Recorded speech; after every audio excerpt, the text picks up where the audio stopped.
ഭാരത് ന്യായ് യാത്രയുമായി രാഹുൽ ഗാന്ധി. മണിപ്പൂരിൽ നിന്ന് അടുത്ത മാസം 14-നാണ് യാത്ര തുടങ്ങുക. 14 സംസ്ഥാനങ്ങളിൽ പര്യടനം നടത്തി മാർച്ച് 20-ന് മുംബൈയിൽ യാത്ര അവസാനിക്കും.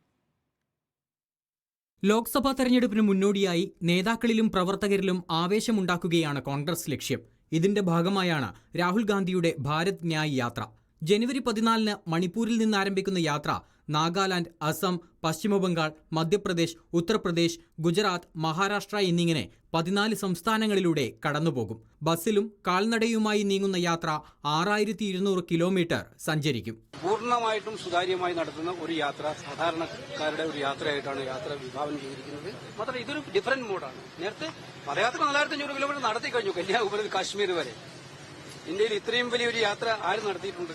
അപ്പോൾ ആ യാത്ര ഞങ്ങൾ നടത്തി കഴിഞ്ഞു. ഇത് വേറൊരു മോഡലിലെ യാത്ര.